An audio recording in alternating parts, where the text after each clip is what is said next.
안녕하세요. 데이터 조아입니다. 오늘은 미국에서 데이터 사이언티스트가 되기 위한 방법에 대해서 간단히 얘기해 보려고 해요. 저번에 데이터 과학자가 되기 위해서 어떤 인터뷰를 보는지, 그리고 어떤 것에 대해서 공부를 해야 되는지도 같이 얘기해 보았는데, 궁금하시면 위에 영상을 클릭하시면 되고요. 사실 이런 것들은 전부 개인적으로 실력 향상을 위해서 준비해야 되는 것이고요. 실질적으로는 취업을 하기 위해서 많은 것이 필요할 수 있잖아요. 학력, 경력, 기술, 자격증 등등이 필요할 수 있고, 특히 우리는 이 채널에서 미국이라는 특수한 환경을 좀 더 포커스를 맞추고 있기 때문에 오늘은 미국에서 데이터 사이언티스트가 되려면 실제적으로 어떤 트랙을 거쳐야 하는지 개인적인 생각을 얘기해 보려고 해요. 다시 한번 강조하지만 사람마다 각자의 상황이 다르고 배경도 다르고 또 스킬셋도 다르기 때문에 이건 하나의 예시일 뿐이고, 제 생각에 가장 한국인에게 유니버셜하게 적용될 수 있는, 그리고 가능성이 높은 트랙을 얘기하는 거고요. 절대 한 가지 방법만 있는 것은 아니기 때문에 각자의 상황에 맞춰서 준비를 하시면 됩니다. 자, 미국에서 데이터 사이언티스트가 되는 방법은 두 가지가 있을 수 있어요. 첫 번째, 인더스트리의 첫 잡으로 데이터 사이언티스트가 되는 방법과, 두 번째, 이직을 통해서 혹은 프로모션을 통해서 데이터 사이언티스트가 되는 방법이 있는데요. 두 번째가 아무래도 인더스트리 경력이 이미 있기 때문에 조금 더 쉬울 테고, 게다가 그 경력이 꼭 데이터 사이언티스트가 아니더라도 조금이라도 연관이 있는 잡이면 경력으로 인정될 수도 있기 때문에 조금 더 쉽겠죠? 그래서 오늘은 첫 번째 케이스에 포커스를 맞춰보려고 해요. 인더스트리의 첫 잡으로 데이터 사이언티스트가 되는 방법. 자, 결론부터 얘기하자면 미국에서 석사를 하는 것이 가장 좋은 방법입니다. 솔직히 미국 석사는 너무 비싸고, 석사는 또 박사랑 달라서 장학금 받기도 너무 어렵기 때문에 재정적으로 절대 싸지 않은 방법이라 원래 추천을 하고 싶진 않았어요. 저 같은 경우는 운이 좋아서 그냥 빈손으로 미국에 온 케이스라 어찌저찌 살았지만, 미국에서 석사를 하는 것은 사실 분명 비싼 방법이기 때문에 누구나 할 수 있는 것은 아니니까요. 하지만 사람마다 상황도 다르고 이 옵션도 고려해 볼 수 있는 상황이 있는 사람이 충분히 있을 수 있으므로 한번 추천을 해보려고 해요. 만약에 본인이 1, 2년 정도 미국에서 석사를 할 재정이 있다면 저는 이 방법이 미국에서 데이터 사이언티스트가 되기 위한 가장 효과적인 방법이라고 생각합니다. 그렇다면 어떤 석사를 전공해야 할까요? 데이터 사이언스 석사가 가장 좋고요. 하지만 사실 롱텀으로 볼 때는 컴퓨터 사이언스 석사가 더 좋을 수도 있어요. 그게 참 중요한 스킬이거든요. 그래서 둘 다 강추고요.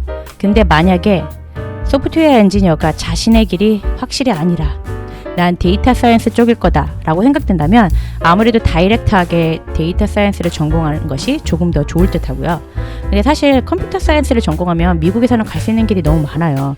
소프트웨어 엔지니어 뿐만 아니라 AI 엔지니어 등 컴퓨터 사람들이 갈 수 있는 곳이 너무 많고 또 다 좋은 연봉을 받기 때문에 코딩을 좀 좋아하고 관심이 많이 있는 사람들은 그쪽으로 가서 고민하다가 데이터 쪽으로 갈 건지 아니면 엔지니어, 소프트웨어 엔지니어 이쪽으로 갈 건지를 선택해도 될 것 같아요. 자, 그 다음으로는 강추까지는 아니지만 추천, 통계학, 데이터 애널리스트, BI 인텔리전스 이쪽으로 전공하는 것도 너무 좋습니다. 그 대신 이쪽으로 전공할 경우에는 석사 졸업 후 바로 데이터 사이언티스트 잡을 잡기가 어려울 수도 있어요.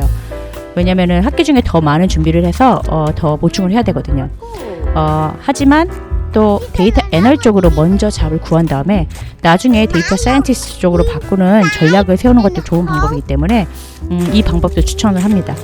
어쨌건 전부 데이터 사이언티스트가 가져야 하는 기본적인 스킬을 배우는 곳이기 때문에 이 전공도 추천하고요. 자, 다른 석사는 안 되나요? 안 될 거 없죠. 하지만 나중에 데이터 사이언티스트로 취업 가능성이 좀 더 떨어진다고 보시면 되고요. 최대한 데이터를 다루거나 아니면 코딩, 통계, 수학을 접할 기회가 있는 전공을 택하시면 좋을 것 같아요. 이럴 경우 학교 중에 온라인 강의 등으로 개인적으로 또 따로 데이터 쪽으로, 데이터 사이언스 쪽으로 부족한 점을 보충하시면 됩니다. 그러면 왜 굳이 돈을 들여서 미국에서 석사를 하는 것이 가장 좋으냐? 다른 방법은 없냐? 다른 방법 당연히 있죠. 하지만 쉽지는 않아요, 사실. 이 방법이 가장 지름길이다 라고 생각하시면 될 것 같고요. 특별히 미국 석사를 추천하는 이유가 두 가지가 있어요. 첫 번째는 석사를 하면서 중간중간에 인턴을 구할 기회가 참 많다는 것입니다. 인턴이 없이는 사실 졸업 후에도 잡을 구하기 어려운 게 현실이거든요. 그래서 중간중간에 인턴을 꼭 하는 것을 추천하고요. 한 번, 두 번, 사실 세 번까지도 가능해요. 최대한 많이 하는 게 좋고 한 번이라도 꼭 하는 게 중요합니다. 저는 인턴을 안 해서 잡졌는데 2년 걸렸어요. 인턴을 하기 위해서 이런 데이터 사이언스, 뭐 컴퓨터 사이언스 이런 전공을 하는 것이 학교에 인턴 기회도 많이 있고 정보도 많이 공유할 수 있어서 너무 유리합니다. 그리고 또 미국에는 코업이라는 제도가 있어요. 인턴과 굉장히 유사한데 6개월 동안 인턴을 할 수 있는 시스템이고 이 제도가 있는 학교가 그렇게 많지는 않지만 있는데 이 학교 측에서도 적극 권장해서 아예 학기를 휴학을 하고 코업을 하도록 권장합니다. 이럴 경우 졸업은 늦어지지만 3개월 인턴 경험과는 달리 6개월 이상을 할 수 있어서 사실 졸업 후 잡으로 이어질 가능성도 훨씬 높아지고 또 안 이어져도 경력이 6개월이므로 훨씬 좋겠죠. 딱 2번만 해도 1년 경력이니 졸업 후에 이미 경력이 1년이나 생기는 셈이에요. 그리고 또 이때 버는 돈으로 학비 충당에도 보탬을 줄 수 있기 때문에 졸업이 늦어져도 오히려 베네핏이 될 수 있는 거죠.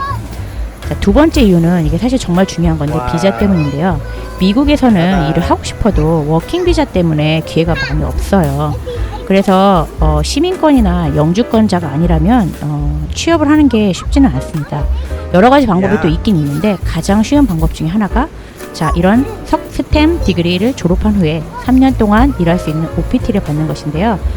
이것은 나중에 다시 한번 얘기해 볼게요. 어쨌건 그러기 위해서는 미국 석사를 졸업하면 훨씬 더 많은 기회로 우리가 취업을 할 수 있습니다. 그래도 사실 만만치 않은 건 사실이에요. 어찌됐건 모든 길은 하나만 있는 것은 아니에요. 그래도 정말 미국에서 데이터 사이언티스트가 되고 싶은데 너무 방법을 모르겠는 사람을 위해서 오늘 영상 준비해봤고요. 궁금한 점 있으면 언제든 댓글을 달아주세요. 오늘도 데이터 좋아했습니다.